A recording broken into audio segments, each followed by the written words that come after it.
ఒక్కసారి కొమ్మూరి గోల్డ్ కి కాల్ చేయండి. తాకట్లో ఉన్న మీ బంగారాన్ని విడిపించి మార్కెట్ ప్రైస్ కి వాళ్ళు కొనుక్కుని మిగతా డబ్బులు మీకు ఇచ్చేస్తారు. హాయ్ హలో నమస్తే, వెల్కమ్ టు మనం టీవీ. నేను మీ చార్మి. మనం టీవీ ఉన్నది మన కోసం. కర్ణాటకలో ఓ ఇంట్లో ఓ దారుణం జరిగింది. ఆ దారుణానికి సంబంధించి కంప్లీట్ డీటెయిల్స్ తెలుసుకునే ప్రయత్నం చేద్దాం. అన్న ఏకంగా తల్లిని, తండ్రిని, చెల్లిని కూడా చంపేసి అక్కడే పూడ్చిపెట్టడం జరిగింది. తన ఇంట్లోనే పూడ్చిపెట్టడమే కాకుండా దానికి సంబంధించి ఫర్దర్గా ఆయన అక్కడి నుంచి పరారైపోయి పోలీసులకి అసలు నాకు ఎలాంటి సంబంధము లేదు, వాళ్ళు కనిపించట్లేదు, వాళ్ళు ఎక్కడికి వెళ్ళారో తెలియట్లేదు అని చెప్పేసి పోలీస్ కంప్లైంట్ ఇచ్చారు.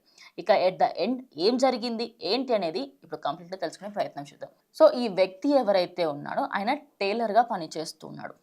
అసలు ఏమైంది, ఆయనకి సంబంధించి తల్లిదండ్రులను చంపాల్సిన అవసరం ఏమొచ్చింది, ఆయన చంపిన తర్వాత పోలీసుల దగ్గరికి వెళ్ళినప్పుడు పోలీసులు ఈయన్ని అనుమానించి ఖచ్చితంగా నీ దగ్గరనే ఏదో తప్పు ఉంది అని చెప్పి నిందితుడిని అదుపులోకి తీసుకుంటే అవును నేనే చంపాను, వాళ్ళ ముగ్గురిని చంపిన దానికి గల కారణం నేనే, అసలు నాకు వాళ్ళు నచ్చరు అనుకుంటూ కొన్ని కారణాలు చెప్పినగా కూడా తెలుస్తుంది. మరి ఆ కారణాలు అనేటివి ఇంకా కంప్లీట్గా బయటకు రాకపోయినప్పటికీ అటు తల్లిని, తండ్రిని, చెల్లిని చంపిన ఓ కిరాతక అన్న కొడుకు అని చెప్పేసి ప్రజెంట్ కర్ణాటకలోని చాలా మంది ఆయనని అసలు నువ్వు మనిషివేనా, కన్న తండ్రిని, తల్లిదండ్రుని ఎలా చంపావు, అసలు కన్న చెల్లెకి సంబంధించి తోడబుట్టిన చెల్లెని ఎలా చంపావు అని కూడా చాలా మంది దూషిస్తున్నారు.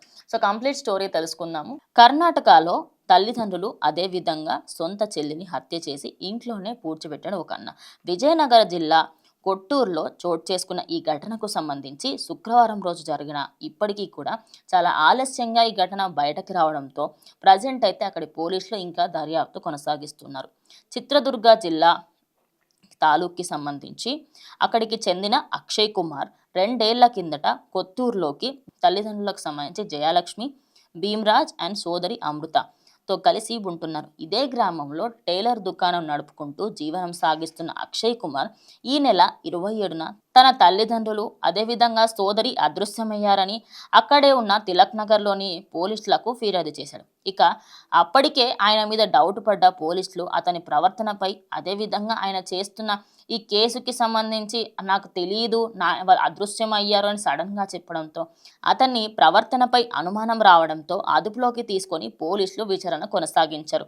ముగ్గురిని తానే హత్య చేసినట్లు అక్షయ్ కుమార్ ఒప్పుకున్నాడని వెంటనే అక్కడ కొట్టూరులోని పోలీసులు ఎవరైతే ఉంటారో వాళ్లకు సమాచారం ఇచ్చిన నిందితుడే ఇదంతా చేశాడని చెప్పేసి ఆయనని అటు పోలీసులకు అప్పగించి ప్రజెంట్ జైల్లో అయితే వేయడం జరిగింది.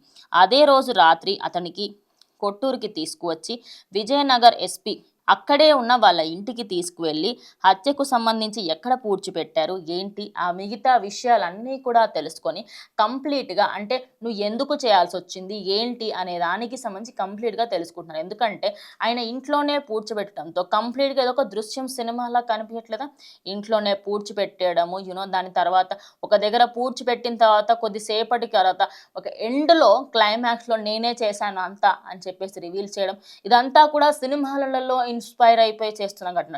మళ్ళీ టైలర్గా ఉన్న ఆ వ్యక్తికి అంత కోపం, అది కూడా తల్లిదండ్రుల పైన, సొంత సోదరి మీద ఎందుకు వచ్చింది, దానికి గల కారణాలు ఇప్పటికి కూడా కర్ణాటకకు సంబంధించిన పోలీసులు ఇంకా విచారణ అయితే కొనసాగుతుంది. కానీ ఈ ఘటనకు సంబంధించి అక్కడ ఉన్న వాళ్ళు ఫస్ట్ ఆయన్నే డౌట్ ఎందుకు పడ్డారు అని చెప్పేసి కొంతమంది ఈ ఘటనకు సంబంధించి తెలిసిన వాళ్ళు అడుగుతున్నారు. దానికి కూడా ఒక సమాధానం అయితే ఉంది. ఈ మధ్య కాలంలో హత్యా ప్రయత్నాలు చేసే ఎవరెవరైతే ఉన్నారో వాళ్ళందరూ ఒక స్ట్రాటజీ ఫాలో అవుతున్నారు. మీరు ఎప్పుడన్నా అదొకటి అబ్జర్వ్ చేయండి. ఆ స్ట్రాటజీ ఎలా ఉందంటే కంప్లీట్గా ఫస్ట్ హత్య చేస్తారు, దాని తర్వాత వాళ్ళే ఎక్కడో పూడ్చిపెట్టడమో లేకపోతే ఎక్కడో పడేయడం ఇవన్నీ చేస్తారు. మళ్ళీ వీళ్ళే వెళ్ళి పోలీసులకు మాకు తెలిసిన వాళ్ళు ఇలా కనిపించట్లేదు, మా తల్లి కనిపించట్లేదు, నా భార్య కనిపించట్లేదు, నా పిల్లలు కనిపించట్లేదు అని చెప్పేసి నిందితుడే వెళ్ళి అక్కడ పోలీస్ కంప్లైంట్ ఇవ్వడంతో ప్రజెంట్ ఇప్పుడు పోలీసులు ఫస్ట్ ఎవరైతే నిందితుడు ఉన్నాడో వచ్చి కంప్లైంట్ ఇచ్చిన ఆ వ్యక్తులు ఉన్నారో వాళ్ళపైన ఫస్ట్ డౌట్ పెట్టి వాళ్ళపైన లుకౌట్ నోటీసులు కూడా ఇస్తున్నారు. సో అందుకోసం అని చెప్పేసి ఇప్పుడు ఈ కేసులో కూడా ఆయన్ని అనుమానించడంతో ఎట్టకేలకు అటు పోలీసుల అనుమానమే కరెక్ట్ అని తేలింది. ఇక ఆ వ్యక్తిని అయితే ప్రజెంట్ జైలుకి పంపించడం జరిగింది. సో లెట్స్ హోప్ అసలు ఎందుకు చంపాడు ఏంటి అనే దానికి ఫర్దర్ డీటెయిల్స్ ఖచ్చితంగా షేర్ చేస్తాను. స్టే ట్యూన్ టు మనం టీవీ.